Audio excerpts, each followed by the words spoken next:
knocked out of bounds, and now they're comfortably within field goal range. Well, they called that from the sideline. You'd think they might run the football.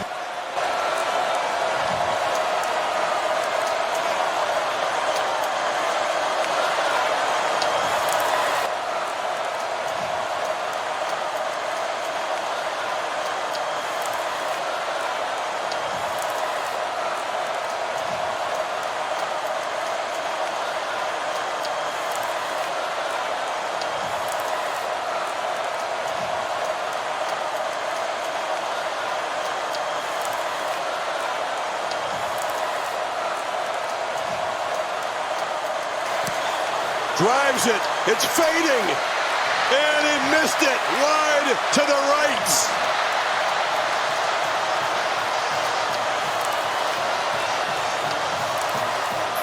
Nothing you can do as a college coach matches what Gilbert just faced. Chance to win this game. A rivalry game we haven't won since 2016. Game on the line. Play fake. Deflected. Fell dangerously incomplete there. Tried to find Matthews, who couldn't collect that. And he find his technique this time to give Tennessee the lead. This one is driven straight through. Wishing he could have done that a few minutes ago, but he drops back to throw. Frazier's the back. He's got it. Can he get the edge? Cuts inside. Nate Frazier down the sideline. Grabbed out of bounds inside the 5. Turrentine saved a touchdown, but he rips off 21. McCray driving, reaching for the end zone. He's able to lean and push the ball across. He reached it. Watch right there. That's a touchdown. Yeah, that's a win. Ball broke the plane. That's a game. That's a Georgia win. Both these teams still reviewing it as you would methodically in this situation. One more look. Yeah, the knee. After further review, it is a touchdown. Yeah. Game is over. And the Dogs do it again. Prolonging Volunteer misery in this head-to-head.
This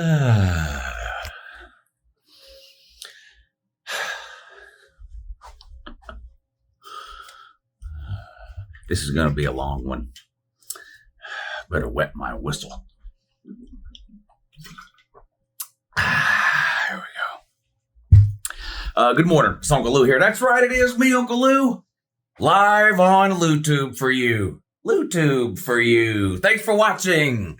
This is the only Sunday afternoon college football recap video that actually matters. It's time for the Your Season is Over video. What is the Your Season is Over video? It's very simple. It's just a point and laugh video. That's it.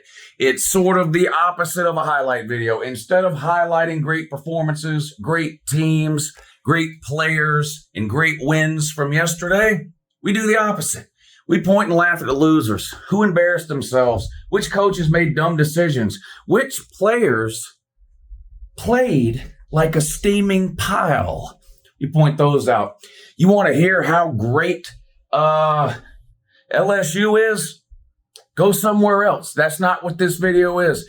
You can watch literally any other recap video of yesterday's games and get patted on your tiny little peanut head, whether you're LSU, whether you're Georgia, whether you're West Virginia, by God, Virginia, Texas A&M, the list goes on. That's not what we do.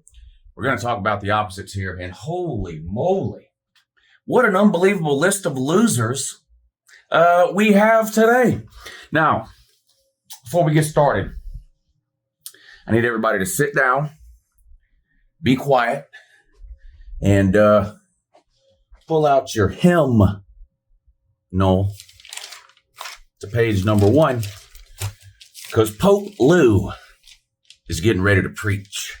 All right, here we go. We've got the Your Season is Over list. Of course we do. Copious notes, 3 pages today. We've got the Your Season is Over list. We're going to go through that. I, of course, had a list of teams that won yesterday, and I thought looked pretty good. Got a list of teams that won yesterday and maybe didn't look so good. We'll point those out. Got a couple of storylines we're going to talk about. Arch Manning, what is the problem?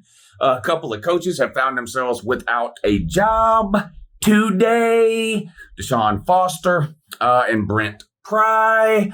UCLA and Virginia Tech parting ways with the deadbeats that were stealing money from those universities by pretending to be a head coach. Talk about that. Bill Belichick won another game. Holy moly. What else? Washington State, Virginia Tech, Duke, and UCLA. They all lost to the G5 or whatever. What are y'all doing?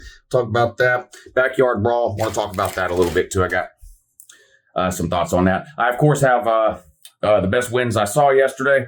I've got the best teams, I think, so far through the first few weeks of the season. I've got an updated Heisman list. I, of course, have the paper plate special. A lot of possibilities today for the paper plate special. I've got your Juice Poot special. Yeah, Juice Poot comes on at 8 o'clock. Remember what I said in the beginning about all the teams that won yesterday? You can go over there. He'll tell you all about it. And then even if your team lost, you can go over to Josh Pates, and he's going to make you feel a whole lot better by telling you it's no big deal that you lost. That's what he likes to do. The Juice Poot special today, well, he's going to talk about how great Lagway is. Let me put it to you this way. If Josh Pate goes on the air during the season and starts talking about how good your team is, you're fucked, because that means your team is terrible. He's only trying to make you feel better so you'll keep watching. So he's going to talk about Lagway, Napier, Florida, what's happening, what does it mean, what's going to happen, all that. He'll make you feel better about that. And he's going to have a giant digital hug for our boy, G5 Joey. Yeah, giant digital hug for G5 Joey. Shout out App State and whatever community college they dug him up from. So we got that. I've got an updated We're Back list. I don't want to spoil it. Normally there's used to be 4 teams on the We're Back list. Then we went to 6. You want to know how much is on the We're Back list today? 1, 2, 3, 4, 5, 6, 7, 8, 9, 10, 11, 12. Looks like 13 participants in the We're Back list today. We're expanding. Yeah, we're expanding. A lot like the college football conferences. And something new for you. You know how everybody says, this is who I'm think's making the playoffs. You know, after every week. Oh, here's my updated. These are the teams that are making the playoffs. Again, this is an opposite show. I'm not going to tell you who's going to make the playoffs. You can figure that out on your own. You know what I'm going to tell you? who's not making them. I've got an elimination bracket that I'm going to add to every week. I purposely waited until week 3 to do this because 12-team playoff, losing a game in a college football season doesn't necessarily in and of itself mean anything anymore. Well, I don't want to say it doesn't mean anything. It doesn't mean anything in terms of eliminating yourself in a playoff, right? For example, take Texas, Ohio State from week 1, right? Even before that game was played, you go, well, the loser of this game still has a shot at playoffs, right? So I purposely waited till week 3 to unveil this list. But I've got a couple of teams on it now. And these are, now, look, I could put 80, 90, 100 teams on the elimination list, right? Pretty much anybody on this wall. Okay, FAU's not making the playoff. These are teams that were highly ranked in the preseason, teams that had legitimate expectations to potentially make the playoffs, but I'm eliminating them officially here in week 3, and we'll add to that every week. All right, there's your that's your outline of what's happening today. Your syllabus, as it were, or if you will. Yeah, so this is basically a Catholic school today. Yeah. Well, we'll hold off on the Catholic jokes until we get to the Notre Dame part.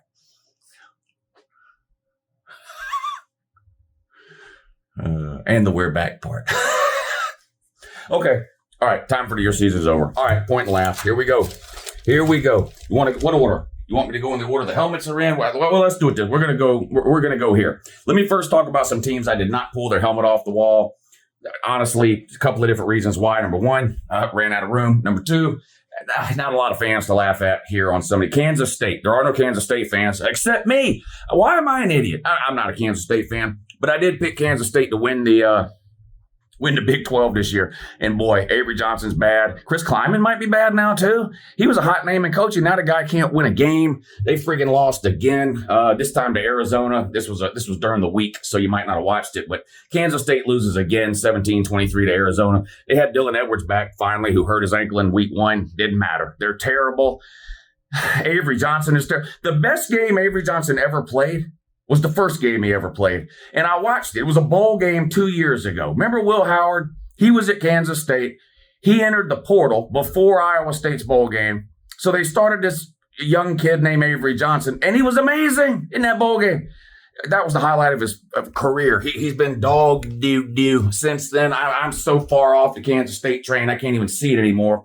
They lost again. Virginia Tech lost 45-26 to Old Dominion. Old Dominion's making a habit out of beating Virginia schools. It's embarrassing and sad. There is zero reason why there can't be a team in Virginia that is consistently in the top 25. I've been preaching this for a long time. Virginia, North Carolina, Arizona. Those 3 states should be producing at least one top 25 school year in and year out consistently. You look at Virginia, you've obviously got Virginia Tech. You look at Arizona, you've got Arizona State. You look at North Carolina, you've got NC State, North Carolina, Duke, Wake Forest.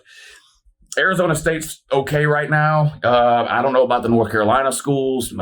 Duke, they lost yesterday too to friggin' Tulane. Another group of 5 loss there for the ACC. ACC's collecting group of 5 losses like trophies. It's weird. Anyway, no sense in pulling that one down. What else is on here? UCLA. No, we took UCLA down. We'll talk about them. There's another one on Washington State. Now, some of y'all are pretending that Washington State and Oregon State are still Power 4 schools and that this new revamped Pac-12 is somehow just going to slide right in with the ACC, Big 12, SEC, and Big 10. It's not. Washington State yesterday got blown out. These people got blown the fuck out by these people. You might not even know what helmet this is. And if you don't, that's okay. This is North Texas. North Texas beat Washington State 100 and something to 2 or whatever it was, 59-10. North Texas beat Washington State. Again, there's no Washington State fans to laugh at. Didn't take that off the wall either. Arkansas and Ole Miss. This is the one that barely just didn't make the cut. Arkansas did manage to lose yesterday on the road at Ole Miss. But man, what an entertaining game that was. Track meet game, 41-35, I think the final score of that one ended up being. Shout out to Ole Miss, though. Normally don't like to talk about the winners. They lost their starting quarterback early in this game. He only attempted one pass, and then he an ankle, and he was out. They put the backup in. You'd have thought this guy was a Heisman contender. I mean, this guy went absolutely ham. But Chambliss, 21 of 29, 353 yards passing. Touchdown, no interceptions. 62 more yards on the ground with 2 touchdowns. The performance of the week, probably. This backup quarterback for Ole Miss. I mean, that's over 400 total yards with 3 touchdowns. Unbelievable. Taylor Green, another good game, 22 of 35, 305 yards, 1 touchdown, no interceptions, and 115 yards on the ground. So both quarterbacks over 400 yards and multiple touchdowns. It's an unbelievable game. But Arkansas, you lost. I don't know what we're thinking about Sam Pittman anymore. You know, they want him fired. They don't want him fired. Oh, but he's a nice guy. As soon as you start hearing fans talk about how nice their coach is, that's an indication that he's not winning enough games. I don't know. So that's not my decision to make with Sam Pittman and what happens there, but it's a hell of a game. But Arkansas, you lost. I mean, look, that's great that you entertain people, but you got to win games and you're just not winning enough. You're not winning enough. Arkansas, your season is over. Washington State, your season is over. Virginia Tech, season over. I mean, Duke, 34-27 at Tulane. All right, let's get to the main ones, the helmets here. What are we starting with? Ajax. Pitt lost. Shout out to the yellow Pitt helmet. The backyard brawl. Pitt lost to West Virginia. This is a big win for West Virginia and Rich Rod. You know, dog returns to his vomit type deal. He was the coach there 20 years ago. They were a pretty good team certain years. He left, wandered the wilderness basically for the last 20 or so, 15 to 20 years. Now he's back at West Virginia, and they did not start out well at all. They lost to like Ann, Ohio or something last week. Turn around this week at home and get a huge win in the backyard brawl. I say it's a huge win, not because Pitt's a top 10 team, but one of the things you can do as a new head coach at a school, when you're obviously not going to compete to win the conference or make the playoffs, is like, okay, what else can I do here to appease the fans here in week 1? Okay, maybe an upset or 2 and win your fucking rivalry game. Well, he did both yesterday. They were a 7-point underdog and they won against their biggest rival, Pitt, in the backyard brawl. That's all I'm going to say about that game right now because I have another segment coming on the backyard brawl in particular later in the video. But Pitt, listen, if you can't beat West Virginia, your season is over. For real. I'm not kidding or trolling. Might well pack it in. So, yeah, your season is over. All right, Kansas State, Pitt, Virginia Tech, Duke. UCLA fired their coach this morning, Foster. Now, there's 2 reasons this guy got fired. One is obvious. They started 0-3. They lost again, not competitive, not close. They lost this time 35-10 to New Mexico. Nico was 22 of 34 for 217 yards, a touchdown, and an interception. Now, that's not terrible numbers, but it's not great numbers either. But it's by far the best he's done there in 3 games. And this is against god-awful competition. No offense to New Mexico, but that's against god-awful competition. UCLA is the worst Power 4 team in the country, period, bar 0 or none. I would take Virginia Tech to beat UCLA. I'd take Duke to beat UCLA. I would take whoever you think the worst team is. Florida. I'd even take Florida to beat UCLA. Holy shit. And you know how bad Florida is? So, yeah, makes sense to me, fire him. That's reason number 1. Reason number 2, this guy gets fired. The worst trade in the history of sports. And that's odd to say in relationship to college football, but this dumbass was responsible for trading G5 Joey Aguilar, who they had on the roster in April, for Nico, I'm about to be a dumpster fire. It's going to go down as the worst trade in sports history. Worse than that Herschel Walker trade between the Cowboys and the Vikings a million years ago. This is an absolute abomination of a trade. Nico is so bad, and G5 Joey has played well for the most part. I'm a man of my word.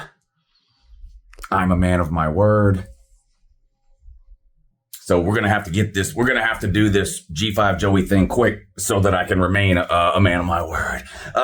But that has not worked out. The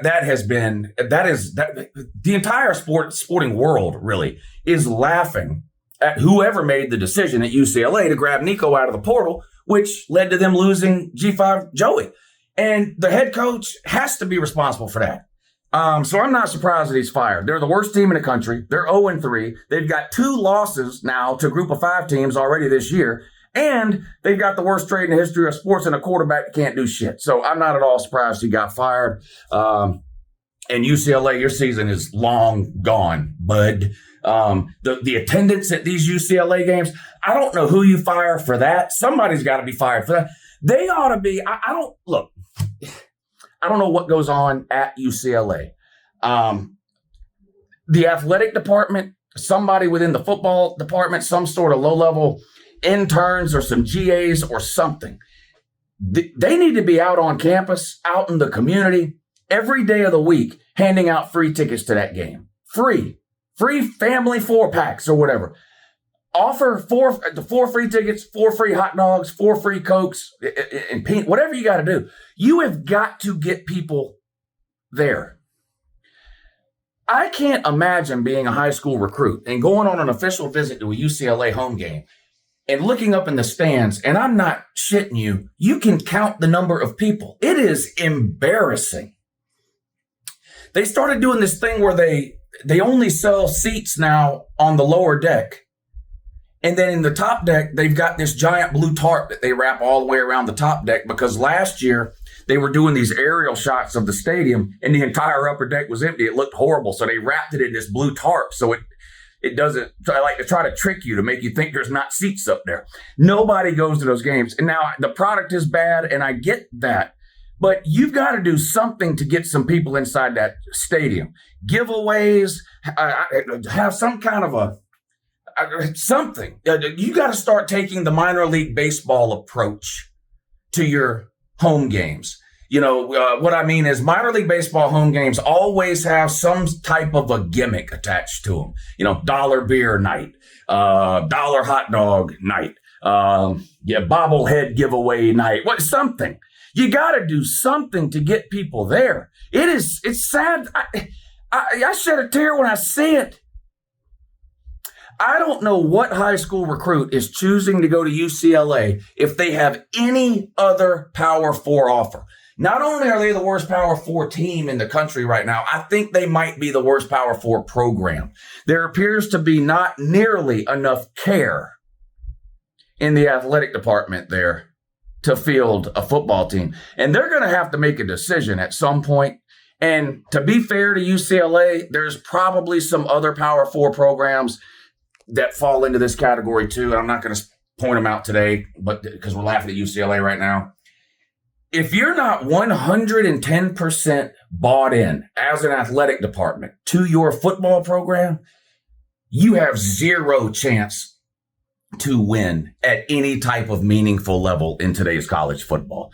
Now, if you want to see what a difference that can make when a university does care or doesn't care, and you can see in real time the difference it makes, Georgia Tech. And it doesn't bring me any pleasure to say this. Georgia's my favorite team. I'm supposed to hate Georgia Tech. Now, it's hard to hate them when Georgia plays them every year, and they've only beat us 3 times since last century. They've only beat us 3 times in the last 26, 27 years, whatever it is, but I'm supposed to hate them, so okay. For a long time, they had an athletic department that just did not take sports, generally, and football specifically, serious at all. They didn't put resources into it. They didn't put money into it. They didn't devote enough time, effort, or energy to it. And it showed with the coaching hires they made, the amounts of money that they were willing to spend on coaches, the amounts of money they were willing to spend on things like recruiting, the amounts of money they were willing to spend on facilities and updating them. And they were a terrible fucking football program. And I wondered out loud on video multiple times while addressing this topic with Georgia Tech. They're never going to be any good until the athletic department goes all in and decides that they want to fully support football. Well, guess what? They did that a couple of years ago. And now look, Clemson, man, they're busy beating the fuck out of you. So let's move to Clemson. Clemson has got major fundamental issues inside of their football program as well. Now, being bought in is not one of them. I do believe that Clemson's athletic department is committed to athletics and fully funding it and blah, blah, blah, blah. Their problem is one rung lower than that, and it's head coach.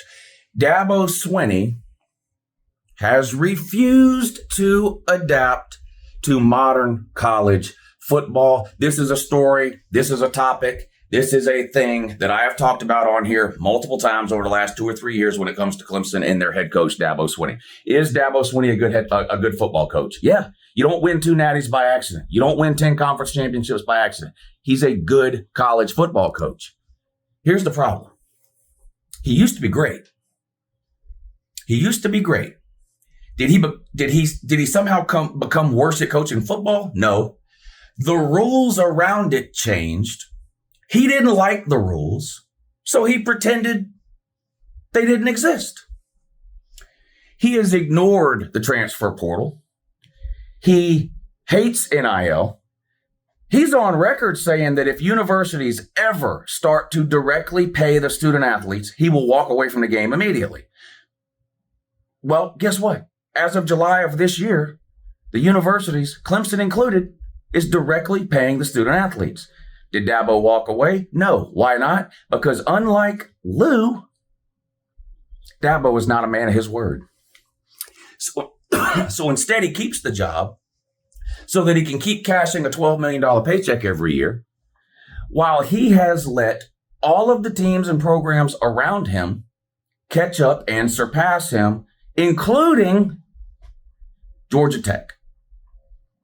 And you're going to say, well, he took a couple of players out of the portal this year. That was a pity move. That was a fine. Y'all want me to get a portal player? Fine, just go get one. I don't care who it is, whatever. He doesn't take it serious. He doesn't like it. It's obvious. He doesn't hide it. He tells you to your face he doesn't like it. He tells you he doesn't believe in it. He tells you he wants to do it the Clemson way and the Dabo way. And, he's got one hand on the Bible and, the other hand up his own butthole or whatever it is he's doing with that whole routine too. And he thinks, hey, I've won. I did it my way. I'm going to continue to do it my way and I can win again. No, you can't. The rules around you have changed. It's no different than anybody watching this video that has a job that they're really good at. You might be there 4 or 5 years. Let's say you're in some type of sales job. You might be the best salesperson there. Well, if after 3 or 4 years you show up at work one day and they tell you, hey, all of the rules around what we sell and how it can be sold and who it can be sold to and all that have completely changed. And you go, well, I don't like the changes. I was good at the way it was before, so I'm just going to keep doing it the way I was doing it before. And everybody else that works with you adapts those new rules and changes, starts taking advantage of those added benefits. What happens? They start to catch you. Eventually, they pass you. Did they become better salespeople than you? No.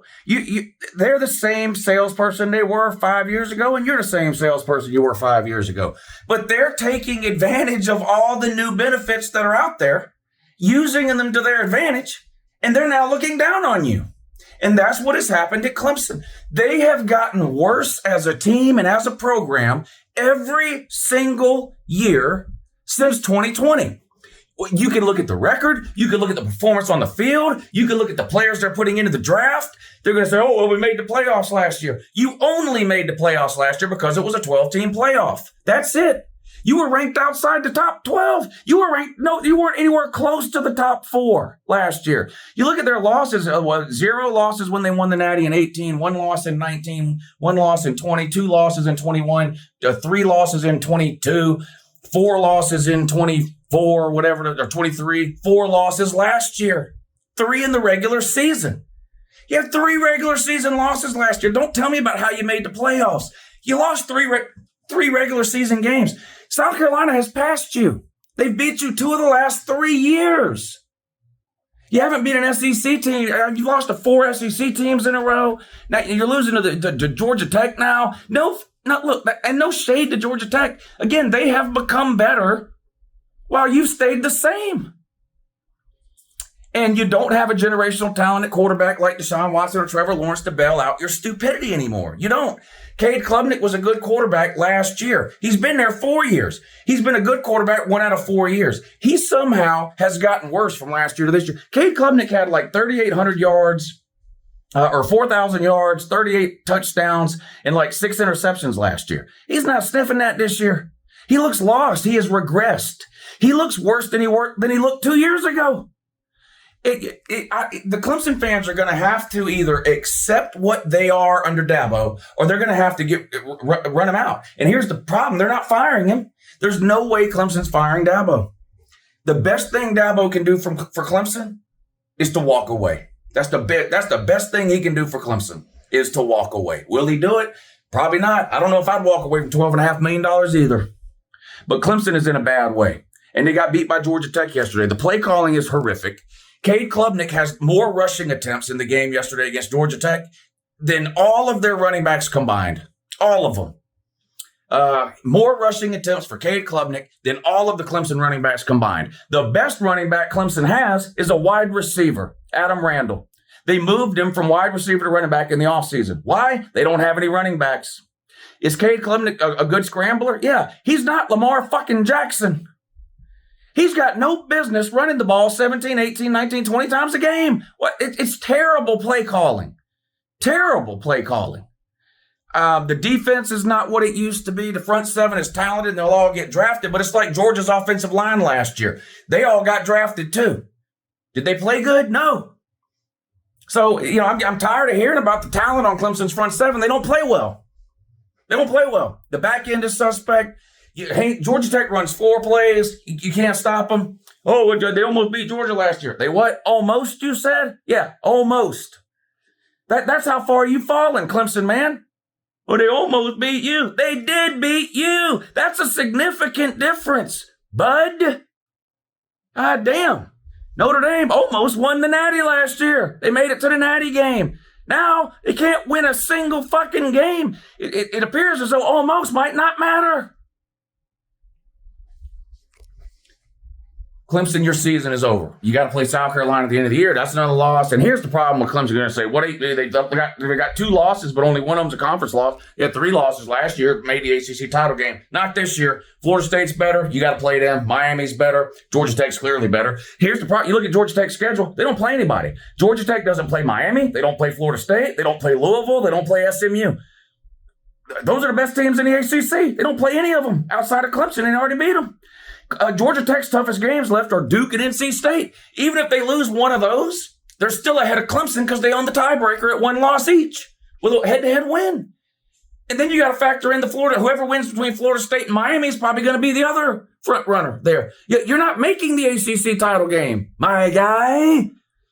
So you're not making the playoffs. Sorry, season is over. Clemson on the verge of becoming a dead program. Poor little old Clemson. Fucking taters. Get your shit together, man. What are you doing? Ah, damn. Yeah, it's done got so bad. It's done got to the point up there now. Well, Clemson is so bad now that it's done got to the point where Hanker Truly Slow was root. Just think about that for a second. This guy's entire brain looks like a melted bowl of mashed potatoes. This honker Sophie slew. And it turns out Dinker Donkey Blue was root. This is wild.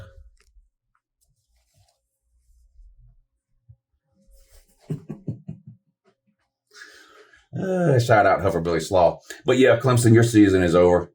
Florida. Oh boy. Florida. What are y'all doing? You know what?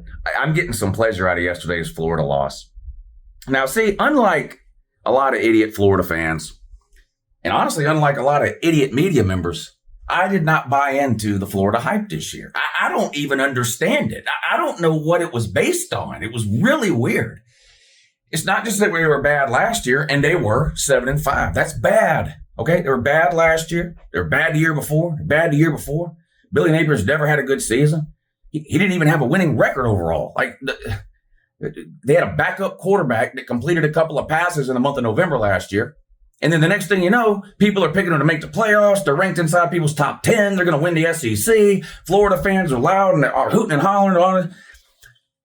I think deep down, the Florida fans knew, or were at least extremely worried in the offseason, that because of the strength of their schedule, they weren't going anywhere this year.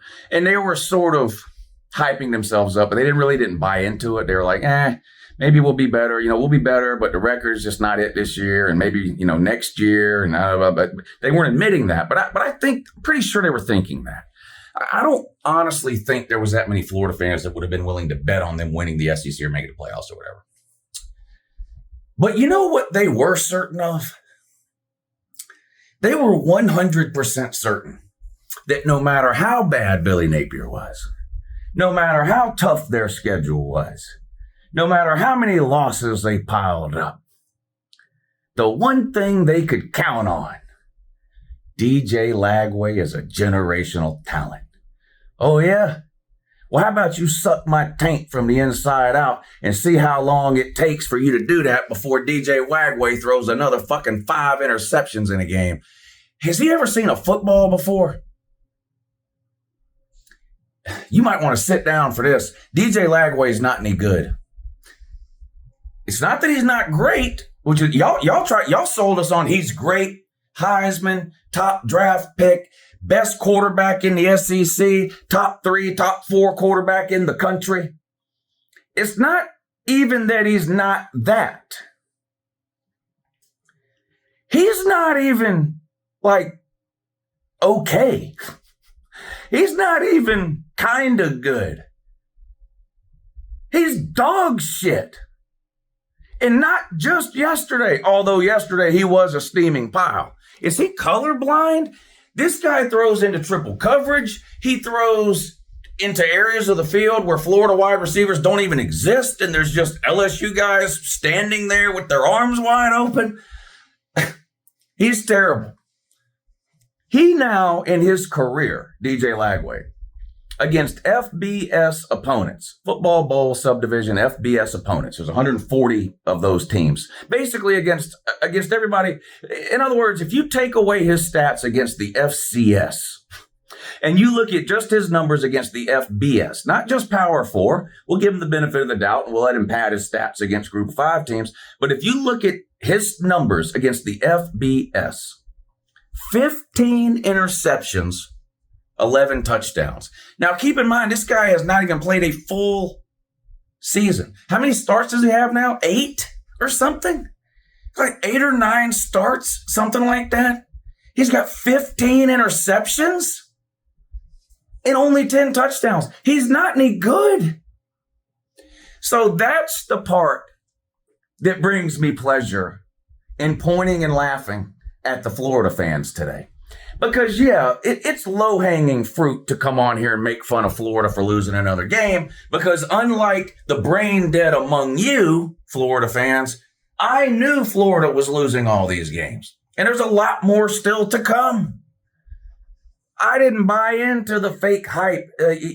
Josh Pate's been spoon-feeding you for 2 years just because he wants you to watch his channel. And it works. So it's smart for Josh Pate to do that from a business perspective. But it makes you look like a fucking idiot. It makes you look retarded. Because you go over there, or he wasn't the only one. There was other dumbasses that fell for this too. You go over there and you hear something that reinforces a preconceived notion that you have that you desperately want to believe. So you latch onto it. As opposed to an asshole that you hate, like me, who spent the last 2 years telling you nothing but the truth about your team, your program, Billy Napier, and DJ Lagway. And I was right on 100% of the things that I told you. And they were right about nothing. But you'd rather hear that because it's warm and fuzzy.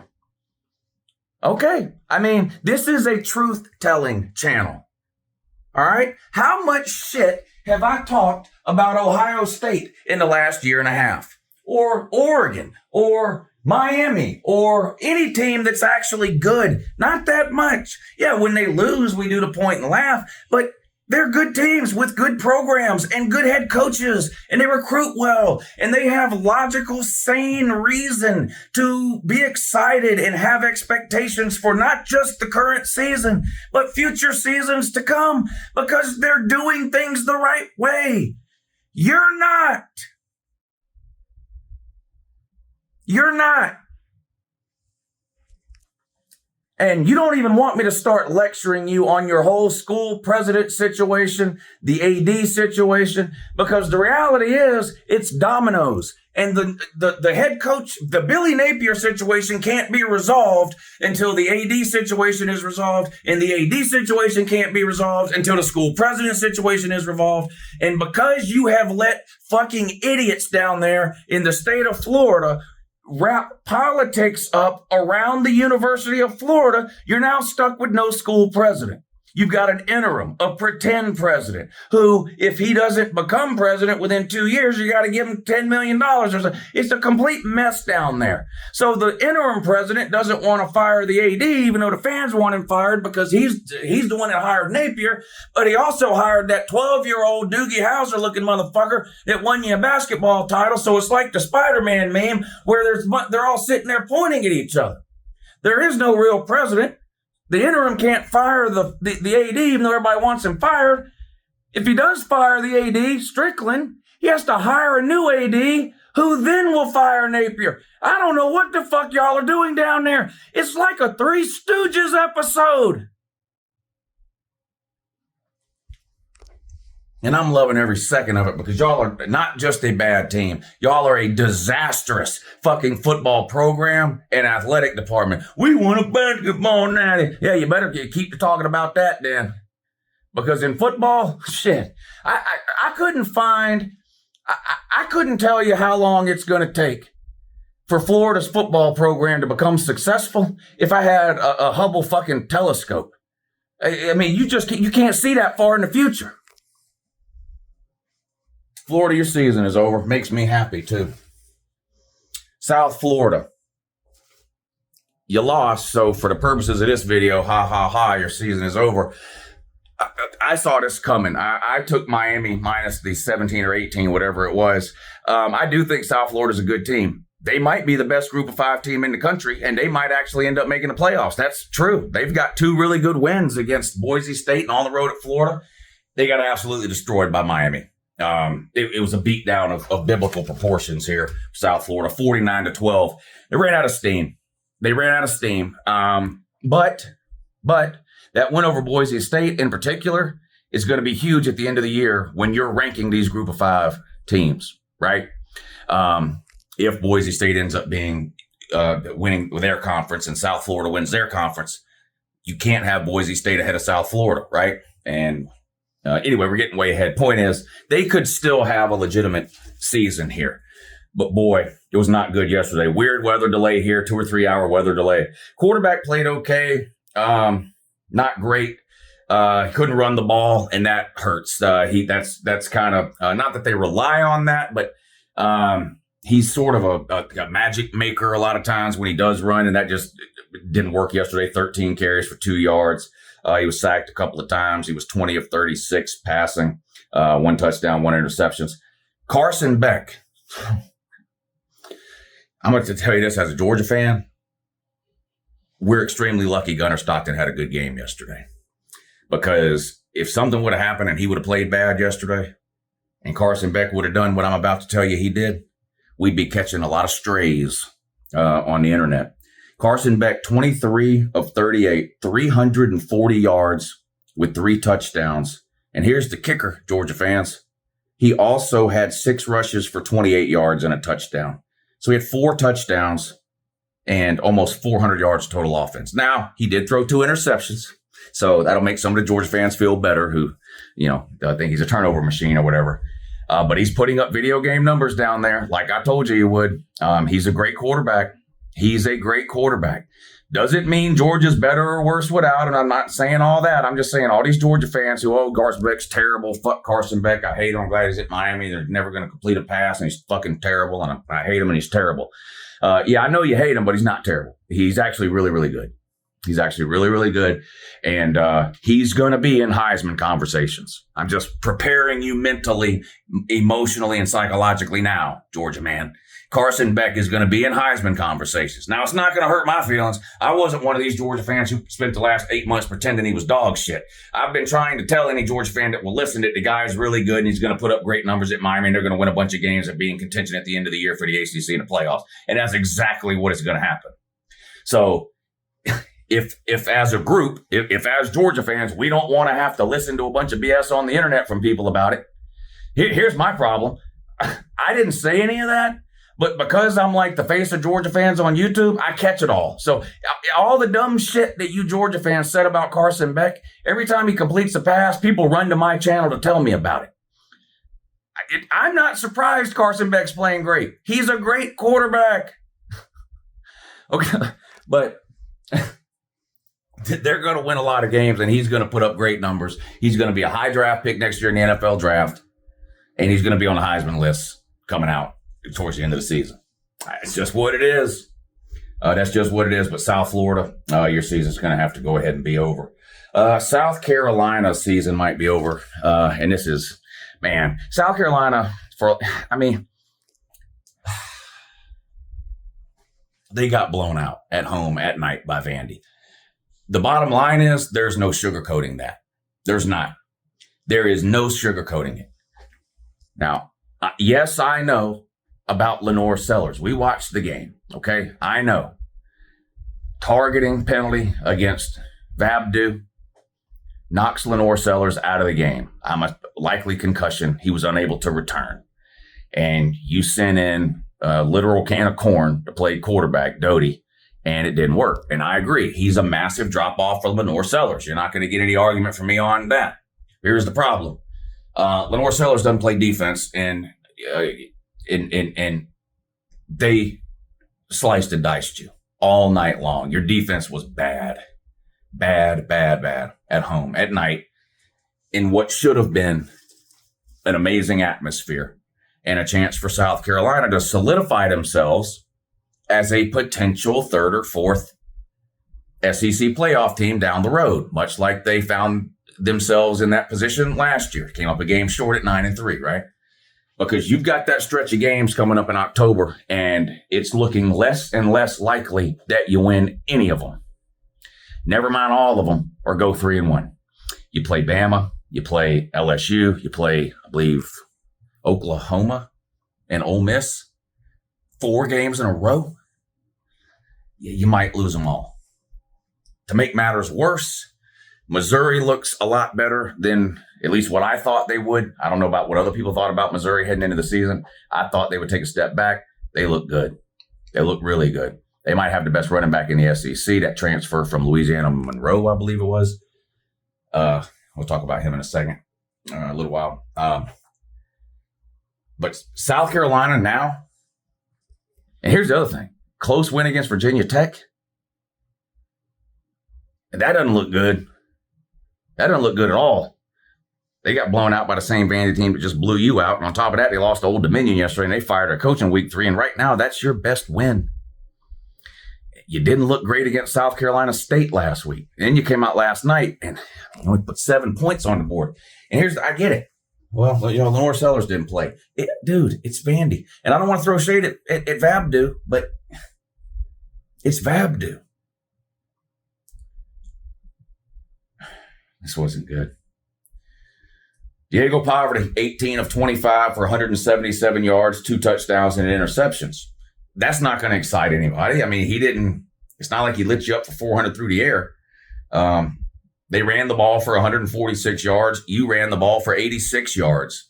Again, I know Sellers was out. He's a lot of what you do on the ground. He's a significant part of the ground game. I get it. And I'm not going to pretend that not having Sellers didn't affect South Carolina. Of course it did. Is it the reason you lost? I don't think so. You couldn't stop a nosebleed defensively.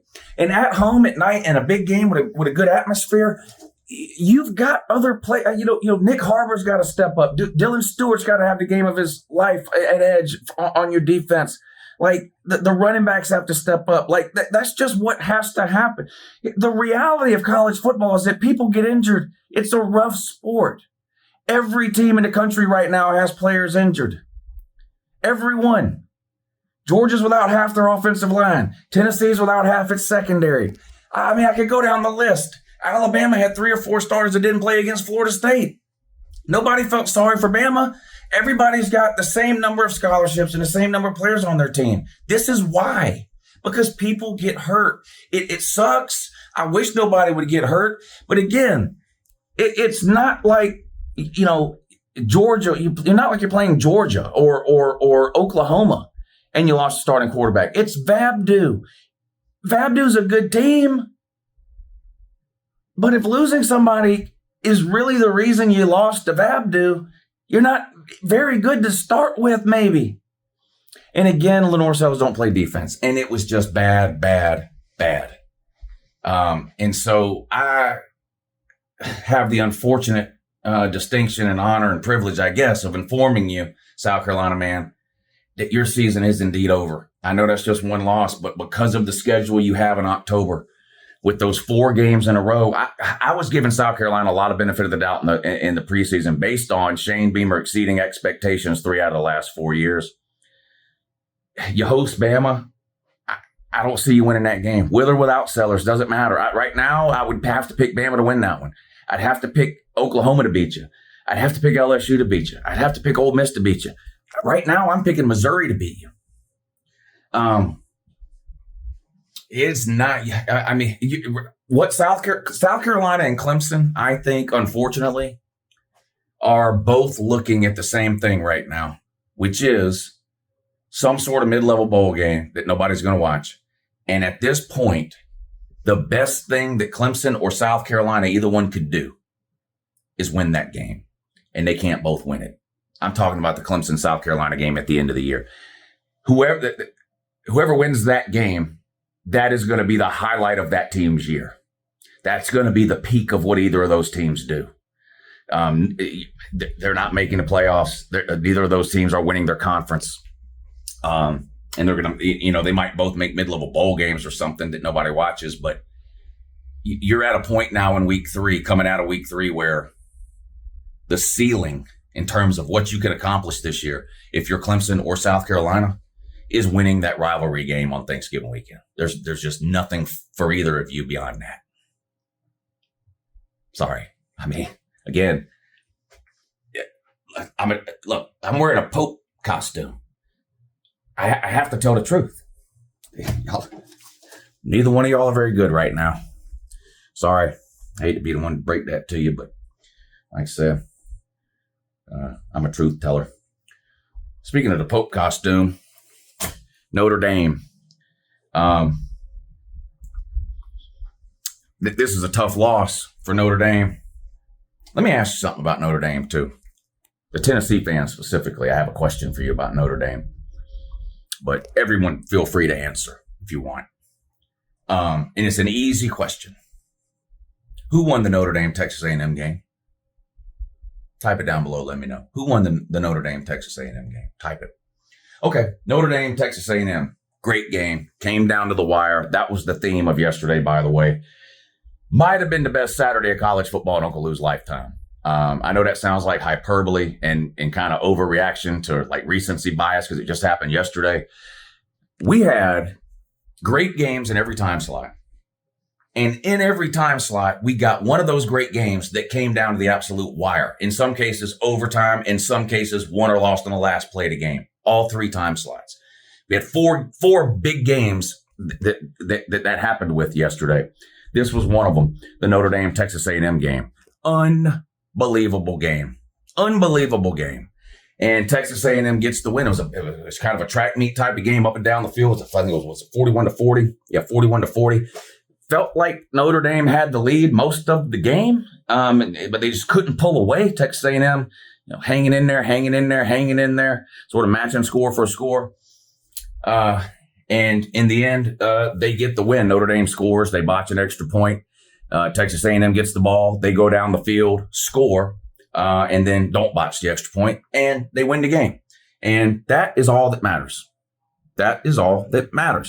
Notre Dame's got issues defensively. They can't tackle. Notre Dame's secondary is alarmingly bad. They have taken what was a strength of that team and turned it into a major concern and outright weakness.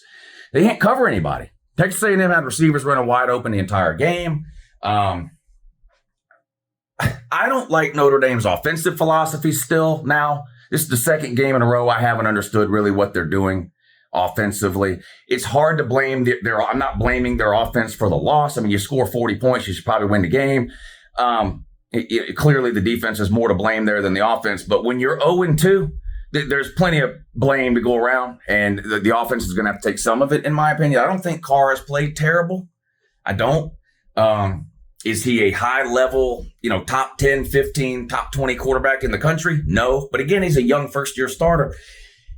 Notre Dame's got experienced, veteran, talented pieces around him. I thought I'm surprised Notre Dame's 0-2. I am surprised Notre Dame is 0-2. Given what they did last year, what they had coming back, I am surprised Notre Dame is 0-2. But they are 0-2. That's the bad news. The good news is Notre Dame's 2 losses, one to Miami, one to Texas A&M. I looked it up this morning.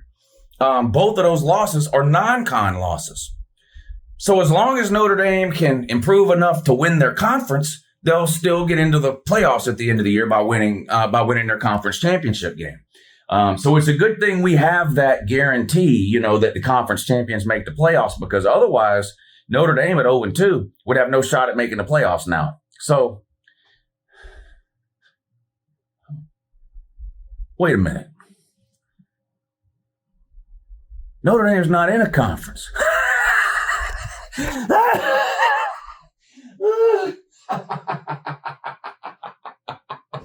Oh, my God. Holy shit. Hey, Notre Dame's not in a conference. That's right. So they're not making the playoffs. Notre Dame, their season is over. You don't have a conference championship game to shoot for. You're 0-2. Now, some people are going to say, they'll still put a 10-2 Notre Dame team in. 2 things on that. Number one, I'm not so certain, to be honest with you. When you look at Notre Dame's schedule, who they've lost to in particular, and who they could potentially beat down the road to make up for it, and then you think about what you know today about the SEC and the Big Ten and the ACC in particular. Here's where Notre Dame's going to get themselves in trouble. The ACC could legitimately get 3 teams in this year. 3. The SEC could get 4. The Big Ten got 4 last year. Notre Dame's going to get squeezed out at 10-2. There's going to be another 10-2 or even a 9-3. There are certain teams in the SEC that would probably get in over Notre Dame at 9-3. So even if Notre Dame goes on some miraculous run and manages to beat a bunch of service academies and finish 10-2 at the end of the year, I don't think they'll get in. But here's the worst part. They ain't going 10-2. Have you watched them play? They've got no defense at all. Southern Cal might legitimately score 70 on Notre Dame. Now, Southern Cal defense to be determined. We will see. Notre Dame might run up and down the field on them too, like everybody else does. I don't know. But there's losses coming. You still got to play Boise State. You still got to play Southern Cal. You play 5 deadbeat ACC teams. You play however many service academies you play. You're not winning all 10 of those games. It ain't happening. But if by some miracle you do, you're still not getting in the playoffs. So Notre Dame, your season is actually over. On that botched extra point from Notre Dame, anybody know who the holder was? I hate to do this because I'm sure this guy's having a bad day and had a bad night. But you remember Tyler Buckner? Hey, Bama man, do you remember Tyler Buckner? Yeah, that Tyler Buckner. He's the holder. He's the holder for Notre Dame. Dang. Notre Dame already wants people fired, their fans. They want their defensive coordinator fired. Chris Ash, is that his name? They lost their defense coordinator from last year, Al Golden, I think it was. I think he went off to the NFL or whatever. They want that new defense coordinator fired already. I'll admit Notre Dame's defense is bad, and it's hard to know why. I like their front 7. I thought their secondary would be elite. Again, it always is. They can't cover anybody, and they've got no pass rush, and that's the worst. You got to have one or the other. You have got to have one or the other. You either have to be able to get to the quarterback to sort of make up for the fact that you can't cover, or you got to be able to cover like glue to make up for the fact that you got no pass rush. They can't do either one. That's bad. That is real bad. Lincoln Riley coming up too. He's probably licking his lips. That silly motherfucker. Notre Dame, your season is over. All right, we did UCLA, Florida, South Florida, Notre Dame, South Carolina, Clemson, Arkansas. Washington State lost 59-10 to North Texas. I mean, okay, great. Colorado Deion might be one next one find himself fired. Colorado lost again, 36-20, this time to Houston. Staub was terrible. I don't know what they're doing there with the quarterback situation. Thank God Deion Sanders' son was the quarterback there the first 2 years, because apparently when it comes to quarterback making decisions about the quarterback, Deion doesn't know what he's doing. Now, of course, when his son was there was no decision to make. He's going to play his son no matter what. That's period. Team dad with a goal whistle type deal on that. You already know the routine. But now that he's got 3 quarterbacks that aren't related to him, and he has to choose a starter, he can't fucking do it. So they bring in this transfer, Caden Salter, who was okay at the group of 5 level. He gets to Colorado. He's bad in the first couple of games. Like, doesn't know what he's doing. So you're like, okay, well, put in that 5-star, Juju Lewis, a kid from high school. Everybody wanted him, 5-star, all-world talent. He signs with Colorado because apparently he ain't that smart. And Deion goes, nah, we're going to go with this 3rd-string guy, Matt Staub. I don't know who the fuck this guy is. They go with him. It's a great story. Oh, he's been riding the bench forever. Teammates love him. That's amazing. They were playing, whoever they were playing, Delaware, some terrible fucking team, and he completed a couple of passes. So now they got to go on the road during the week and play Houston, and Deion goes, yeah, Matt Staub, that's our guy. He had one of the worst games you'll ever see a quarterback play, not named Gio Lopez. It was bad. Deion has got to be the most uninterested and checked out head coach in all of college football. This guy's got zero interest in having anything to do with Colorado. And it is obvious if you watch him on the sideline. It's obvious in post-game and pre-game press conferences.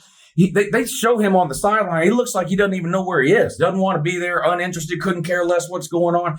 I bet if at a random moment in time during a game, you walked up to Deion Sanders and you said, Deion, what's the score and what's the down and distance? He'd have no idea. He'd literally have to look up the scoreboard. He has no idea what's going on. Now, he's never coached the team. Even when his kids were there, he wasn't coaching the team. I've told you, he's a hype man. He is the same thing to Colorado that Flava Flav was to Public Enemy. He's not the talent. He's the hype man. Okay? And look, I love Flava Flav. He was very entertaining. He was a great hype man. So is Deion. But Deion's not a head coach. He's not. The position coaches and the coordinators are running that team. Not Deion. He's not a coach. He is not a coach. Period. And they got ran out of the building down there at Houston. And this just in, because I Googled it, Houston is not very good. Shout out, shout out for winning. That's great to whatever 2 Houston fans exist on the planet. Congratulations. But y'all aren't that good. You're just good enough to beat Colorado. Colorado, your season is over. All right, we talked about Duke, Kansas State, Pitt, Virginia Tech, UCLA, Florida, South Florida, Notre Dame, South Carolina, Clemson, Arkansas, Washington State, and Colorado. So that's it, right? That's it for the Your Season Is Over list, right? Yeah, that's it.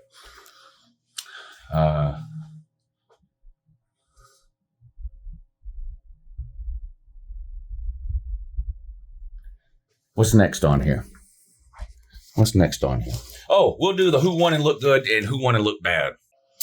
All right, I had to grab my notes in that, too. Got them right here. Who won and look good? How about Southern Cal, 33-17 over Purdue? I don't know. There's a couple of teams, Southern Cal, Penn State, I think Alabama kind of falls into this category. There's a few others. There's some teams out there that it almost doesn't matter what they do right now in terms of the scores of the games and all that, because there are certain things that people are waiting on to see before they form or reform any opinions or judgments about the team. With Southern Cal, at least for me, and I talk about this all the time, it's defense. Until I see Southern Cal play a legitimate team, which they've yet to do, and their defense plays well and they win, I'm not buying in on any Southern Cal hype at all to win anything or make the playoffs or any of that. So, they've got some difficult games coming up, some challenging games. I think they play Michigan. I think they play Nebraska. I think they play Notre Dame. So 33-17, make it at what you will. Southern Cal over Purdue. The other one is Penn State. Drew Aller did not have a good day yesterday. I've got them on here, but he's just, there's nothing inspiring about the Penn State offense right now. Nothing. And the problem is, if you're Penn State, offense has been your problem since the beginning of time, it seems like. And so even whether you put up 100 or you put up 30 against somebody, no one really is going to care. It's the Oregon game. Until you play Oregon in a couple of weeks and score on them and beat them, that's when people will say, okay, now I believe the Penn State thing. So they're there. And then Alabama. Alabama loses to Florida State in week 1. Well, what does that mean? Is Florida State a top 5 team? Is Alabama dog shit? Did they beat Louisiana Monroe by 100? They beat Wisconsin by half 100? I don't think anybody cares, really. They get a shot at Georgia in 2 weeks. If they beat Georgia, then I think people will say, okay, we might have thrown Bama away a little too early there. But there's really in other words, what I'm trying to say is there's no win situations really. Bama can win by 100, and all anyone's going to talk about is the Florida State game until they play another legitimate team, right? Southern Cal in the defense, Penn State in the offense. And there's games coming for all of those teams. And there's other teams that are in that category too for similar or different reasons or whatever, but that's 3 that come to mind. Indiana beat Indiana State 73-0. What else we got here? Penn State 52-6. But again, look at Drew Aller's numbers. They weren't great. Oregon 34-14. A lot of people were on Oregon minus 28. That didn't hit. So Oregon didn't cover. They won easily, though. Miami 49-12. Talked about that. Georgia looked good yesterday. Beat Tennessee on the road 44-41 in overtime. It was a great game. It was an amazing game, too.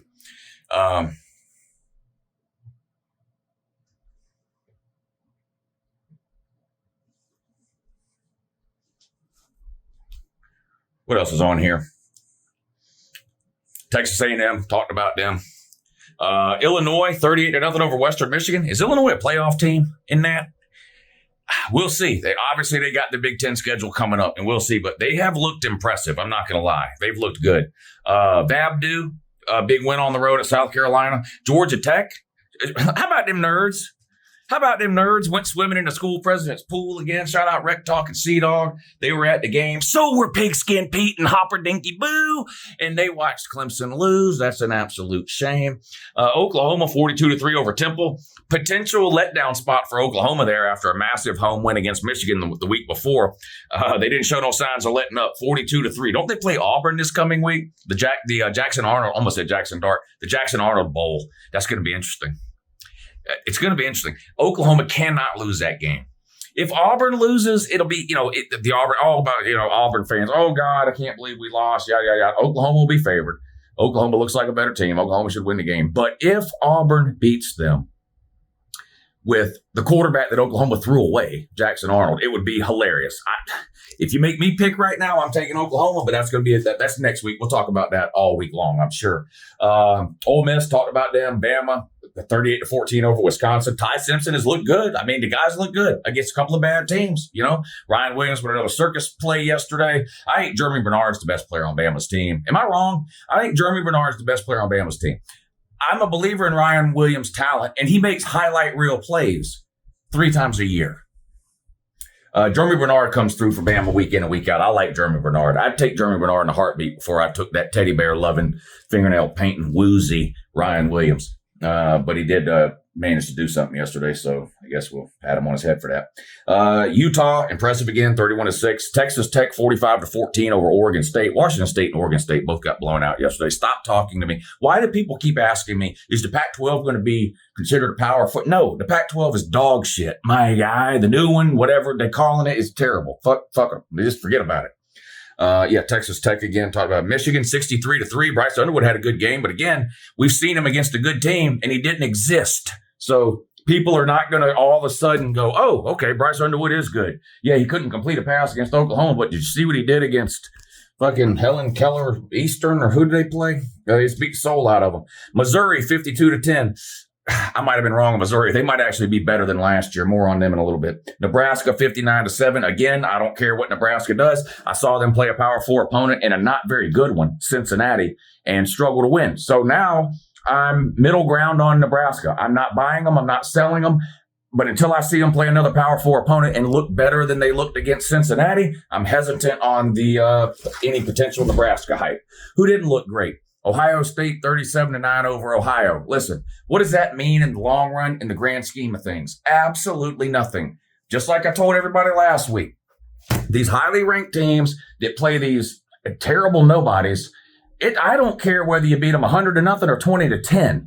What was your team's goal in that game? Was your goal to score 100? Because if it was, you could probably do that. Or is your goal to work on things that your team needs to improve on?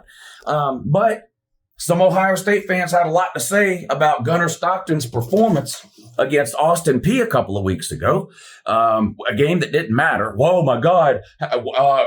Why did Gunnar Stockton throw the ball 34 times against Austin Peay? Why did Julian Sayin throw the ball 32 times against something called Ohio? Why? Why not? It doesn't mean anything. It didn't mean anything last week when you ragged Georgia about it, and it doesn't mean anything now when I'm ragging you about it, you suck nut sack of dumbass. Yes, suck nut sack of dumbass. That didn't come out maybe the best way.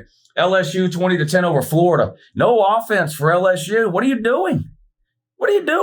You scored one offensive touchdown against Florida? Dude. Is LSU down bad? You couldn't score against Clemson. You couldn't score against, was it Louisiana Tech last week? Now you can't score against Florida? A literal dead program? You had one offensive touchdown. Your defense scored on a pick six, and you had a couple of field goals against Florida. Florida gave you 5 extra. DJ Lagway gave you 5 extra possessions. You had 5 interceptions. You scored one offensive touchdown with the best quarterback in the country, Garrett Nussmeier. Garrett Nussmeier, not the best quarterback in the country, my guy. He's not top 10 right now. What are y'all doing? Sleepwalking. Iowa State 24-16 over Arkansas State. Let down after beating Iowa last week. The Barn 31-15 over South Alabama. And check Jackson Arnold's throw. Jackson Arnold can't throw the ball. Sorry. Is there a difference? Jackson Arnold and Haynes King? Okay, they can run around. 3rd and 4, they might gain 5 yards with their legs. That's amazing. They can't complete a fucking pass. Haynes King completed a few yesterday. I don't want to shit on him. But Jackson Arnold can't throw the ball. I haven't seen shit from Jackson Arnold that makes me think he can throw the ball. Only thing I've seen from Auburn so far this year is them give up 600 yards to Baylor. That's all I've seen. Good luck next week against Oklahoma. Dummy! Yeah. All right, what else? I want to talk about Arch Manning. He's not any good. So that's that. So the Arch Manning haters were right.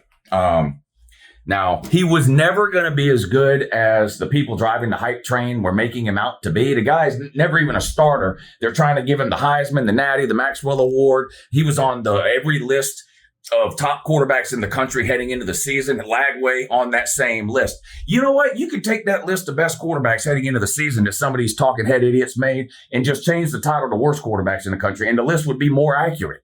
Arch Manning is fucking terrible. He had 10 straight incompletions yesterday against something called UTEP. The home crowd at Texas was booing this man. Booing him. Yeah, he scored a touchdown on the ground, did a couple other things in the second half. But this is UTEP. This is how many weeks in a row to slow start? No completions against Ohio State a couple of weeks ago. Arch Manning doesn't appear to me to be very good at all. And this is a guy that's got significant playing experience the last couple of years in a backup role to Quinn Ewers, where Quinn Ewers would get hurt. He has multiple starts. He had an SEC start last year, played in a lot of games in meaningful moments, part of the quarterback rotation they were doing. And now that he's in charge there at Texas as the quarterback, it appears that he might not know what the fuck he's doing. He looks bad. Texas looks bad. I'm dropping Texas in my rankings this week. 1, 2, 3, 4, 5. I had them at 7 after they lost to Ohio State. I'm dropping it. Illinois has looked better than Texas. Florida State has looked better than Texas. Hey. I didn't mean to do that. I meant to do this. Hey, Texas man, listen to me. You see that right there? Do you see that? They're better than you. They're better than you. Shorthorns. You're shorthorns right now. Bevo is a nutless fucking cow. When all Bevo is to me is a potential steak. That's all I see. When I see Bevo, all I see is how many steaks would that be? Y'all aren't any good. I don't know what happened. I don't know. I had you in the top 5 too. Everybody, you're not any good. What do you want me to tell you? Have you watched you play? Don't get mad at me. Don't get mad at the messenger. Have you watched you play? You're dog shit. Belichick won a game. Great. 41-6 over the Spiders. That's amazing. The backyard brawl. Y'all, I watched the Backyard Brawl. I had it on the entire time. It was a great game. Went to overtime. West Virginia wins as an underdog against their biggest rival in Rich Rod's first year after they had just lost to Ohio. Almost must-win type game. Huge, great atmosphere. Big game. Rivalry. Came down to the end. Goes to overtime. I watched it. West Virginia fans and Pitt fans, nobody cares about that game. I hate that. I found myself forgetting that I had watched it 10 minutes after I watched it. I don't know why. I can't explain it. I don't know what it is. I don't know how many comments I read this past week leading up to week 3. I don't know how many phone calls I took on the call-in shows. Not a single person mentions it. Not a single person asks about it. No one comments about it. So I'm not even saying that to shit on Pitt or shit on West Virginia or even to shit on the rivalry. I watched it. I appreciate the rivalry. I like to watch that game when it's played. I don't know what has happened there. But man, nobody gives a shit about that game. I don't know if it's because both programs are irrelevant or I'm not trying to talk shit. Other people that are watching that aren't West Virginia and Pitt fans. Number 1, did you watch it? Did you watch the game yesterday? Number 2, if you did, let's say last night at midnight, after you'd watched all those games, you called one of your college football buddies to talk about everything you had seen and everything that had happened yesterday in college football. How long would you have to stay on the phone with that person before y'all got around to talking about West Virginia and Pitt? God, an hour? I hate it. And again, it's like I was preaching, Pope Lucius the First here. It's like I was preaching to the Florida fans. It's my job to come on here and tell fan bases the truth, okay?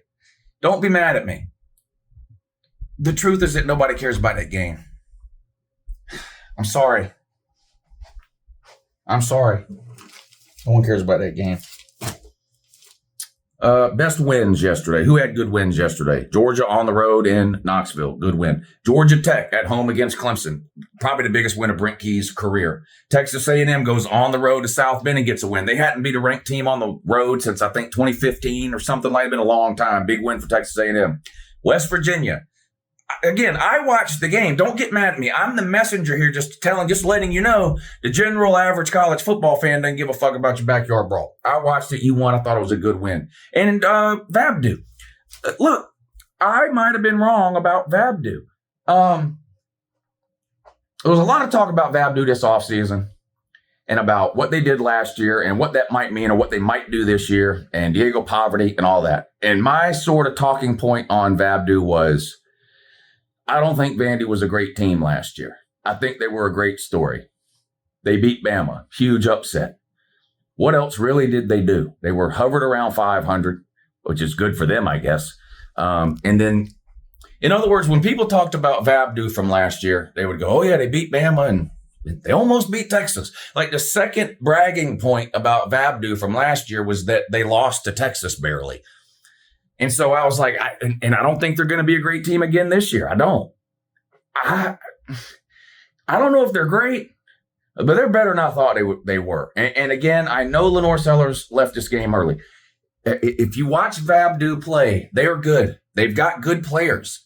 They've got dangerous players that can hurt you. They've got players that can score. They don't make a lot of mistakes. They don't commit a lot of penalties. They appear to be very well coached. Clark Lee might be onto something there.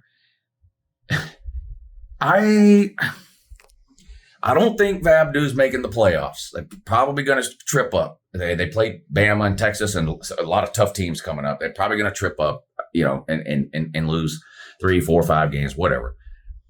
But what if Vabdu makes the playoffs before, say, Florida, or some other? Miami has never made the playoffs. Some of these, like Nebraska, has never made the playoffs. Southern Cal has never made the playoffs. What if, whether it happens this year or not, if they continue to improve, what if at some point we look down and Vabdu's in the playoffs and Miami, Nebraska, Southern Cal, Florida have never made it? Boy, wouldn't that be something? So shout out to Vabdu on that. Eliminated from the playoffs. All right.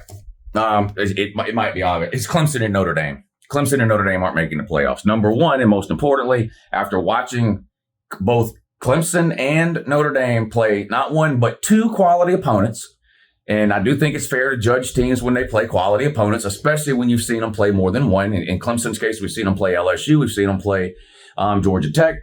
Notre Dame, we've seen play Miami, and we've seen play now Texas A&M. And in both cases, those two teams lost both those games. So number one, I don't think they're good enough to get into a 12-team playoff. Number two, I just don't think they're getting in. They're not going to have the record to get in. Clemson still has to play Florida State. Right now, Florida State looks miles better than Clemson. Whatever's wrong with Lenore Sellers, it's definitely not season ending. It appears to maybe be a concussion. Maybe he misses a week. He'll definitely be back for that game. That game's in Columbia. It's a home game for South Carolina. South Carolina can 100% beat Clemson. And there's several other losable games on Clemson's schedule based on the way they have played through not one, not two, but 3 games. They're going to lose more games. They're not a playoff team. I'm eliminating them from the playoffs. And same thing with Notre Dame. They're 0-2. They're not in a conference. They don't have a way to backdoor in like Clemson did last year. And that's what Clemson did. They backdoored in by winning the ACC. They would not have made a 14 playoff. They were nowhere near the top 4. They weren't even top 10. They were like 13th or something, whatever they were. Notre Dame doesn't even have that option. They would have to win out, which would mean wins against Boise State, Southern Cal, and the 8 other teams that they have left to play. They'd have to win out, and they would have to hope that the voters thought they were better than every single other 10-2 team in the country that didn't win their conference, and probably not some 9-3 teams. So Notre Dame and Clemson, I'm sorry. Week 3 in the books, and y'all aren't making the playoffs. I've eliminated those 2 teams. I'll add to that list as the season goes along. The best teams I saw or have seen through the first couple of weeks of the season. I'm not telling you these are the best teams. There are some teams we haven't seen play quality competition or enough quality games to say for certain. So, but it's teams I've seen: Miami, Ohio State, Oregon, Illinois, Georgia, Oklahoma. Those are the best teams I've seen play. Now, again, there's plenty of teams. It's my top 15 there. Plenty of teams, but that's the best teams I've seen. Heisman. If I had to make a Heisman list right now, John Mateer, Carson Beck, Sawyer Robinson, and Ahmad Hardy. Who's Ahmad Hardy? The running back from Missouri. You better figure out who he is. This guy's an absolute animal. He's got 500-600 yards already for the first 3 weeks of the season. Had 250 yards this past weekend. He's a transfer. You can't bring him down. He can outrun you. He can run over you, around you. The guy's got it all. He looks really, really good. He's the best running back I've seen so far this year in the SEC. I still like Jeremiah Love at Notre Dame a lot. I like the 2 running backs at Penn State. There's a lot of good running backs, but he's the best running back I've seen in the SEC for sure. I'd have him if you want to throw in a running back there on that deal. Paper plate special. Who pushed one out on the midfield yesterday? A paper plate and left a giant steaming pile in it. Clemson and Dabo Swinney and Cade Klubnik. I don't know what happened to Cade Klubnik. And that's the weird thing about Clemson. It's not no one area you blame in here. Dabo obviously has to take a lot of the blame for his philosophy on college football and refusing to adapt. Cade Klubnik's got to take some responsibility. The guy's been at Clemson for 4 years. This is his 3rd year as a starter. And somehow he's worse than he was 3 years ago. It's unbelievable. The guy has lost, dazed, and confused. The offensive line is terrible. They can't protect for Cade Klubnik, so he's got no time to sit in the pocket and go through his progressions. The play calling is bad. I don't know what Garrett Riley's doing as OC. Takes TCU to the national championship game with Max Duggan. Gets to Clemson, shitting in his hand, smearing it on the wall. I don't know what he's doing. Clemson, paper plate special. Big steaming pile, 50-yard line, lost to Georgia Tech. That's bad.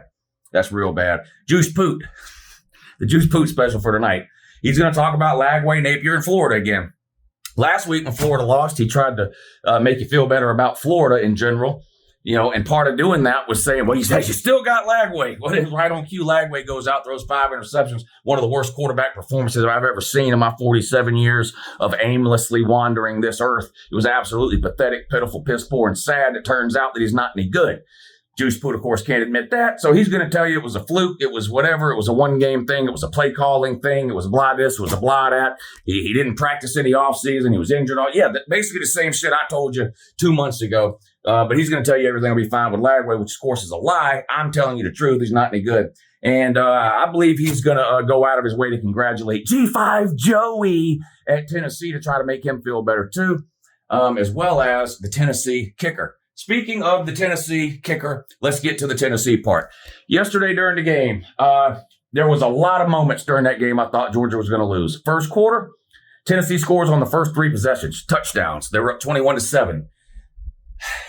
Tennessee is not the type of team that I normally think Georgia can beat in a track meet type game. There's been a couple of times where that's happened and Georgia found a way to win. Ohio State a couple of years ago in the playoffs, this Tennessee game this past weekend. But normally when scoring gets that high, I don't trust Georgia's ability to keep up. Think Alabama game from last year, right? Track meet game back and forth, 80 points scored. Generally, Georgia's not going to score enough to win those types of games. They found a way yesterday, but in the first quarter, I was like, that's it. Tennessee's going to score 30 or 40 points. We're not. No, we're not going to win. So that was alarming. Then Georgia dominated the second quarter. So I'm like, well, okay, we're back in it. We're only down 4 at halftime. We've been down to Tennessee at halftime multiple times in the last couple of years, and we always come out and dominate the second half and win. I'm like, so maybe that's what we'll do again. But I was still a little leery. Right before the third quarter started, after I made the halftime video, I should have looked this up before. I would have been a lot more cocky. After I made the halftime video, but before the third quarter started, we're on the stream. I looked it up live on stream. I said, well, let me look at the rushing numbers for the first half. In the first half, Georgia had 80 yards rushing and Tennessee had 40. I changed my mind about it. I said, Georgia's winning. If Georgia's got 80 yards rushing at halftime and Tennessee's only got 40, Georgia's going to win this game. I said, whoever runs for more wins these games. You think about passing in your mind because those are the highlight plays, and it doesn't calculate in your brain all these 4, 5, 6 yard runs that a team accumulates over the course of a half, right? But you run the ball in the SEC and you stop the run, you're generally going to win. And as bad as it looked for Georgia in the first half, they were running the ball and they were stopping the run. They had 80 yards. Tennessee had 40. So I was like, oh, well, that's it. We're going to win the game. Then the third quarter starts. Georgia got the ball to start the third quarter. They had a 14-play drive. 12 of those 14 plays were rushing plays. And they bent Tennessee over and rammed it in raw right down the field, methodical death march, and scored a touchdown to take their first lead of the game. And at that point, I was 100% confident Georgia was going to win that game. Then the fourth quarter happened. So, Tennessee won the first quarter. Georgia won the second quarter. I thought Georgia won the third quarter. Tennessee won the fourth quarter. And we all know how that game ended. Let me say something about that kicker, okay, that missed the kick. I feel awful for that kid. I feel terrible. I have never been in a situation like that where that much pressure is on me in front of 100,000 people, and chances are you haven't either. My son grew up playing soccer. He never played baseball, football, or basketball, whatever. He was soccer. He grew up playing soccer. And I used to be so thankful that he wasn't a goalie because I would watch these games go to a shootout and I would be like, I can't imagine the pressure that these goalies are under. And this is in, nothing soccer leagues. And I'm like, just look at the pressure of that.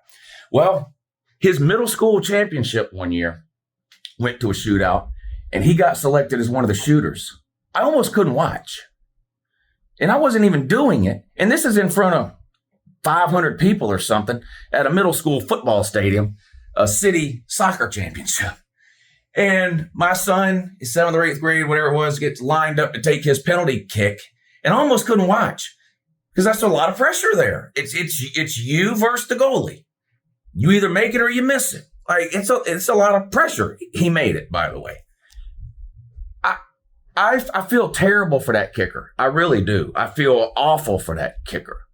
And I saw last night on Twitter that this is so on brand for Tennessee fans too. But the Tennessee fans on Twitter were direct messaging him after the game with the threats and the name calling. That's the most Tennessee fan thing ever. So I feel sorry for the kid. And when he missed that kick, and it was clear we were headed to overtime. Well, he misses the kick, and it's clear we're headed to overtime. I told everybody watching, and I'm going to tell everybody watching this. I'm going to say it again. I started this channel in 2014. In 2016, Georgia and Tennessee played in Athens. It was one of the first games I ever live streamed. And if you remember the ending of that game, Tennessee was ahead. Georgia had the ball. Jacob Eason was the quarterback. He throws basically a Hail Mary down the sideline to, I believe, Riley Ridley, if I remember right. Touchdown. Looks like Georgia's going to win the game. There's 30 seconds left. Georgia takes the lead. Game over. We kick off. Tennessee comes out. That's the famous Dobbs heaves it to Jawan Jennings. They hit a Hail Mary of their own. They beat Georgia in Athens. Last play of the game. Brutal. That was one of the first games I ever live streamed. At that particular time, I wasn't a very big channel. Hell, I'm not a very big channel now, but I was nothing then. Made 5,000 subscribers maybe. I woke up the next morning and that video had blown up. Because of that video, a lot of Tennessee fans found this channel. And it is not easy to hang around this channel when your team is bad or when you lose in general, but especially if you lose to Georgia because of what this channel is and what I do and this video, right? You come on and listen to me tell you how terrible your team is and your coach sucks and your quarterback sucks and your players suck and your fans suck and your stadium sucks and your neck can't win. So it's hard to hang around this channel just like for a week after a loss. In the case of Tennessee fans, my channel has existed during a period of time where Tennessee has been probably the worst it's ever been in the late 2010s. They were horrifically bad. They were worse than Florida is now. They were bad. There was a year they went 0-8 in the SEC. Georgia beat them 41-0. They stuck around here. They kept coming back. Now, they would talk a lot of dumb shit, but that's what we do here. They would talk dumb shit. Oh, we're going to get you next year. We're going to get you next year. And then, we beat them in 2018. We beat them in 19, beat them in 20, beat them in 21. They're still around. I come on here every Sunday, run them into the ground. Off season comes around. They start yipping again. Game comes around. Georgia beats them again. Games haven't even been close, but they keep coming around. They keep coming around. Have some disappeared? Yeah, of course, some have. But in general, it's a lot of Tennessee fans that have stuck around this channel for a long time, almost a decade now. And other than that first live stream back in 2016, it's been nothing but a series of L's for them in the Georgia game. And they've had to come on here and watch me brag and gloat about it. And I have a special appreciation for the Tennessee fans for all of those reasons. Because that video went viral, because a lot of Tennessee fans came to my channel, it sort of helped my channel to grow in the beginning, because so many of them stuck around. I do have like a special type of feeling for a lot of those Tennessee fans. Because of all of that, and because of just the absolute miracle at the end of the game that with Tennessee, first of all, Georgia had to score on a 4th and 6 just to get within 2. Then they had to make the 2-point conversion. They did. Then Tennessee had to miss the field goal. They did. A lot of things had to go right for Georgia in the last minute of that game, and a lot of things had to go wrong for Tennessee in the last minute of that game in order for Georgia to even have a chance to go to overtime. And all of those things happened. And I said when the Tennessee kicker missed that kick and it was clear we were headed to overtime, I said, I'm going to make you Tennessee fans a deal right now. No matter who wins or loses this game, I am not going to shit all over Tennessee tomorrow and your season is over video.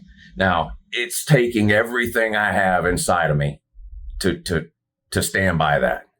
But I am going to stand by that. I am not going to come on here and tell you G5 Joey's terrible and Tennessee sucks and they're going 8-4 and they're not winning the SEC and they're not making the playoffs and Kirby is your daddy and I own the Tennessee fan. That whole speech that I do and this is one of the hardest things I've ever had to do or had to not do. I'm not going to do that. Okay. Here's what I am going to do though. I said I wouldn't talk about the game and shit on you about the game and all that. I'm going to keep my word on that. But I am going to say this. The Tennessee fans were disappointing yesterday at Neyland Stadium, is what I heard. Not nearly as loud as they have been in the past. Georgia had 0 false starts yesterday. That's usually a leading indicator of how loud a crowd is. Can you disrupt the other team's offense? Can you cause false starts? Can you force the other team into delay of games or forcing them to use timeouts? None of that happened. Numerous people on Twitter, Tennessee fans, saying that the crowd didn't seem as loud as it normally is. So to the Tennessee fans that were at that game, I think y'all dropped the ball here. You need to fan better. And it turns out, who would have known? But it turns out that turning your stadium into a board game has little to no impact on the actual game itself. But I do appreciate the never-ending gimmicks that y'all come up with and your fleeting attempts to beat Georgia with Checker Nealand and let's wear this uniform and let's hook a car battery up to Dolly Parton and dig her out of whatever grave she's in and paint her up like a Dolly Parton looks like a Halloween costume, y'all. She doesn't even look real anymore. So I do appreciate the never-ending gimmicks and shit, but turning your stadium into a board game with the Checker Nealand deal appeared not to work yesterday. So I will say that I've kept my word. Don't say anything about the game, but yeah, y'all need to fan better. You need to fan better, and see if maybe that won't get you over the hump there. All right. What else? We're almost done here. Oh, the We're Back list. Yes. I've updated the We're Back list, moved some teams around. So if you don't know what the We're Back list is, it's a list of teams who haven't won anything in at least 10 years. By anything, I mean a conference championship or a playoff game. Just making the playoffs doesn't get you off the list. You have to win a playoff game or win your conference, okay? And you have to have a significant presence on the internet that spends every offseason telling me and anybody else who will listen that this is the year. We're back. Think Miami fans, right? They've been doing it for 20 years. Meanwhile, ain't won a conference, ain't won a playoff game. Number 1 on the We're Back list. This is the team that's closest to actually being back. The last team on the list is the team that's furthest away. That's how this works. Number 1 team on the We're Back list, closest to actually being back, Miami. This hasn't changed. Boy, if Miami doesn't win the ACC and or make the playoffs this year, it's safe to do the whole, if it's not this year, then win deal. It seems set up for Miami. We'll see, but they're number 1. Number 2, moving up, Texas A&M. Now number 2 on the list. Texas A&M hasn't done anything since basically World War II, except pretend to be in a military, which they're not. Bunch of ROTC cadets with G.I. Joe uniforms that are 2 sizes too small and crew cuts that make them look like 12-year-olds twirling their wooden guns with the yell practice and grabbing each other's nuts. They're weird. And they're number 2 on the We're Back list after a win at Notre Dame. Number 3, Tennessee. I had Tennessee too. I got to bump you down 1. Right now, Texas A&M's undefeated. You're not. But Tennessee still, made the playoffs last year. But they're still on this list because they didn't win the SEC and they didn't win a playoff game. So they're still on the list, even though they're the only team on here that made the playoffs. But Tennessee at 3. And number 4, I've got Nebraska. Again, tough schedule. I don't think they're winning the Big Ten or making the playoffs this year, but I've got them number 4. Number 5, I've got Auburn. They're undefeated for now. They play Oklahoma this week. But again, this is a team I think doesn't have much of a chance this year to win the SEC or a playoff game, but they're number 5 on the list. Number 6, Black and White TV is next. It's probably never coming back. Affordable housing is next on the list. Again, these are things that we haven't seen in quite some time. McDonald's all-day breakfast menu. What is that? That's number 8. Number 9, fully staffed restaurants. When are those coming back? I don't know. Number 10, physical newspapers. When are they coming back? Number 12, Blockbuster, the video rental store. When's that coming back? Number 13, probably the We're Back champion of the world, Jesus Christ. And dead last on the We're Back list with no chance of coming back probably in my lifetime, the Florida Gators. There you go. The Your Season is Over video, week 3, 2025 edition. I know this was a long one. I appreciate you watching. Please hit the thumbs up. It takes me hours upon hours to make these videos. It'll probably be 6 or 7 o'clock tonight before this video goes up. And I will have been working on this thing since 8 in the morning. So Do me a favor, hit the thumbs up. Appreciate you watching. Uncle Lou, man of his word. Have a good morning. Even you, Tard Nation.